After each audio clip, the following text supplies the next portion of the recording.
What do physicist Albert Einstein, cellist Mstislav Rostropovich, and dissident writer Alexander Solzhenitsyn have in common? All were stateless for some part of their lives. Today, there could be up to 12 million stateless people worldwide, according to the UN High Commissioner for Refugees. Lack of nationality prevents any prospect of living a normal life. Везде требуется документ. Даже иной раз в город съездить тяжело. I can't move around. I can't go to the city because police will ask for my ID, and I don't have any, so I have to stay here in the village.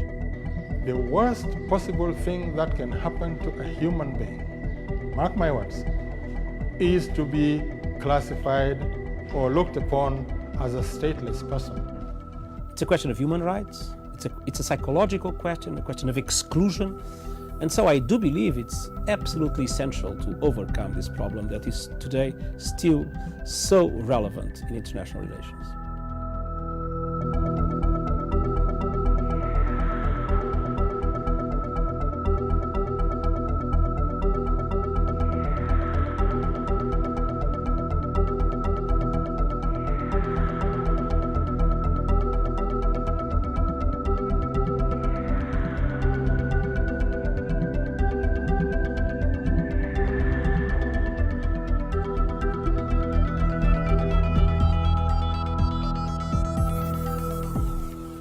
So how does a person become stateless?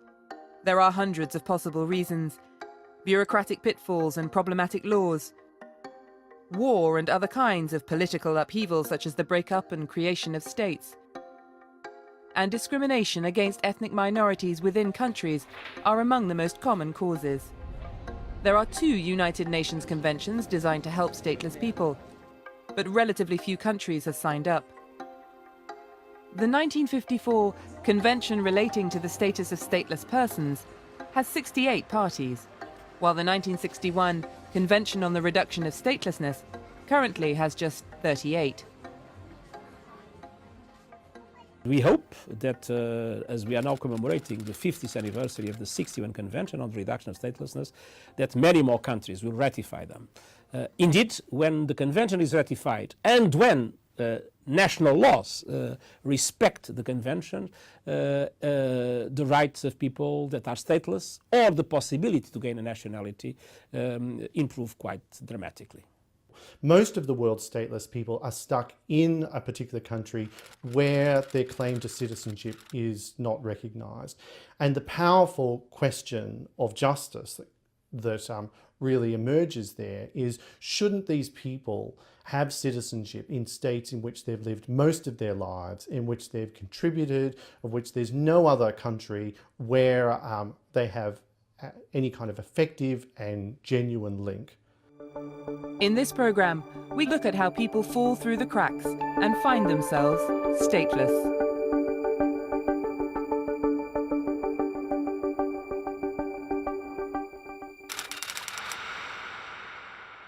These are our original passports from Soviet Union. It's antique.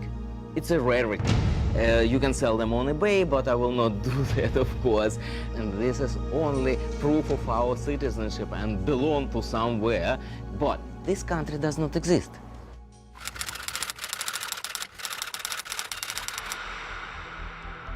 Igor and Galina Skrievsky were also made stateless by the collapse of the Soviet Union. Their case came to our attention via the UN High Commission for Refugees. For the past 4 years, the Skrievskys have lived in various holding camps in the Netherlands, unable to return either to their homeland of Ukraine or their adopted home, the United States. The Skrievskys claim their descent into statelessness began in the 1980s, when the KGB asked Igor to inform on fellow students. When I was a medical student, the KGB forced me to give them information on some foreign students. They started to ask to give information on Soviet citizens, especially who are my friends or who I know personally people. I said no. In June of '89, they beat me up very bad, and I end up in coma for 4 weeks and in hospital bed for 2 months. And basically, after I recovered, I said, why we're still here? We have to run away because next time they will make us dead. The Skrievskis managed to get separate visas to the US, where they applied for political asylum on the grounds of persecution in the Soviet Union. They grant us permission, temporary stay in the United States, they grant us permission to work, and they forgot about us. They left us alone for 5 years. It's no such a thing as a refugee camp in the United States. You go and you live on your own. So we went alone, we rented an apartment, we got a job, and we built our life. Igor passed the tests, allowing him to practice as a doctor. Galina worked first as a dressmaker, then as a potter. Their hard work paid off. They ended up owning 3 houses. But as the Skrievskis were to find out, their version of the American dream had a time limit. Meanwhile, the Soviet Union was collapsing. We had small TV, no Russian TV, only American channels at that time. And they show a few images like a coup in Moscow and dead bodies, someone is firing the guns. What happened in other republics, we did not know. Really, we didn't know. Until 95 or 96, I still was writing some letters back to the Soviet Union, and it was going to the right address. At the moment Soviet Union dissolved and disappeared, it just left us without citizenship. We did not worry about that at that time. We did not know really consequences of this situation. The Skrievskis say they were advised by US immigration authorities to apply for deferred deportation, the usual route to citizenship for ex-Soviets in the US. But when their case was finally heard, the judge refused to grant them this status. She started her decision from the words, respondents are native of Soviet Union and citizens of Ukraine. Stop. It's not true. It's not correct. We've never been citizens of Ukraine, and based on assumption what we're citizenship of Ukraine, incorrect assumption, she rejected our application for this status. They automatically rejected our appeal, and nobody touched us for 4 more years until 2006. We got knocking in our door in our house in Brooklyn in the middle of the night, 3 o'clock. It was a police. I come down in my pajamas downstairs, and they said, oh, it's a police, it's immigration police. Where is your passport? I told them my passport is in the safe. He said, open the safe. I said, no, you don't have the search warrant. So one of the guys took the gun, put it between my husband's shoulder blades and said, yeah, you will open the safe for me. So they arrested us, they put us in jail for 90 days, mandatory 90 days for immigration violation. After we're released, we have to report each month. And we did it in March, in April, and on May 21st, they showed us fake Ukrainian documents, and they told us, you will be deported immediately. You cannot deport people with fake documents, and especially fabricated in the United States of America. Nobody can believe that, but this is truth. It says we're citizens of Ukraine, it's already recognized as unlawful.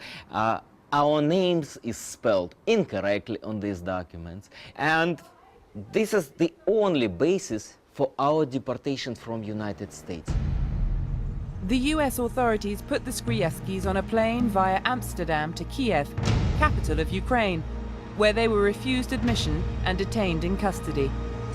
The Ukrainian courts ruled that the couple were not Ukrainians and should be returned to the United States. They sent them back to Amsterdam, but the Dutch authorities refused to let them fly on to America because they had no valid visas. After a year of legal wrangling in the Netherlands, it was a case of déjà vu for the Skrievskis.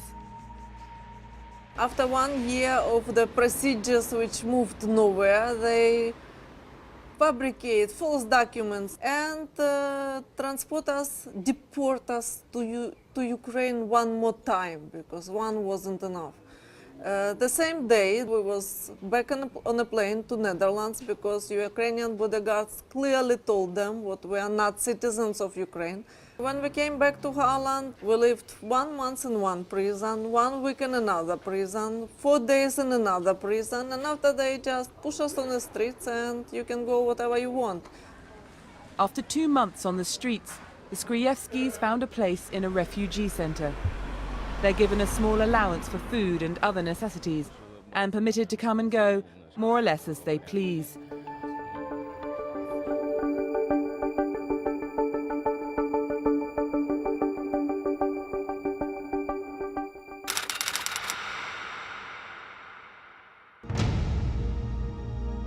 In 1991, demonstrations on the streets marked the passing of Soviet communism. With the collapse of the Soviet Union, the territory split into separate sovereign states, and millions of ex-Soviet citizens suddenly found themselves stateless. The government of the new Kyrgyz Republic enacted laws allowing people to convert their old Soviet passports. But many people did not meet the new criteria for citizenship because they failed to get their Soviet passports stamped as proof of their residence in the country at the time of independence. Others refused to trade in their papers out of pride in their old Soviet identity.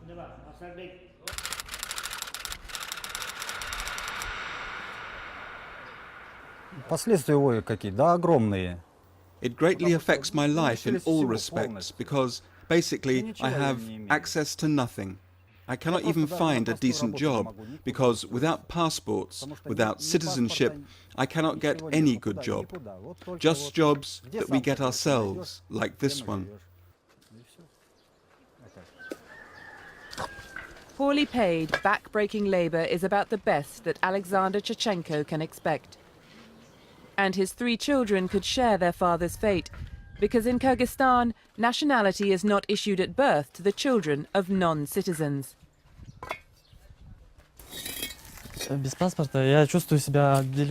I am without nationality. All my friends, all my classmates, they've already got their passports. I graduated school this year, and I feel really deprived. I feel like I'm not part of the society, and this is very humiliating.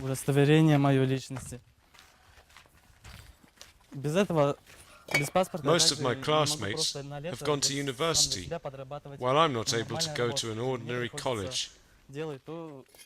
And also, during the summer, I'm not able to find a decent job. Only one-off jobs like this one.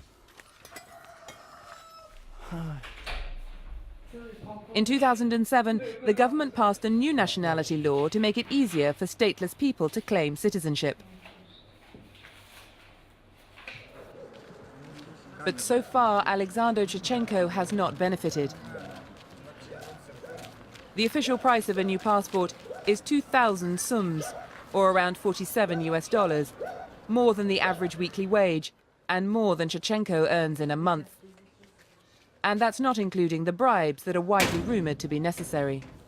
Я не понимаю, или здесь, может быть, у нас это все. The biggest challenge is financial, because I don't have any money.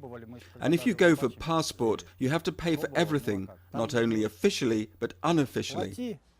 За все плати. Помимо того, что, что положено-то платить, это ладно, платишь, а там еще, как говорится, по-русски говоря, на лапу просят, да и все. And I have times when I have absolutely no money to survive. So how can I afford to pay money for all the papers? Как говорится, у меня тогда не было таких финансов, чтобы где-то что-то кому-то дать. А так все, тут... I have no idea how to overcome this obstacle. My only hope is if the NGO people will help me. Здесь просто прямиком говорят, мы тебя посадим за бомжатничество, да и все. The case of Alexander Chechenko, the bricklayer, has come to the attention of Siron, an NGO based in the village of Ivanovka.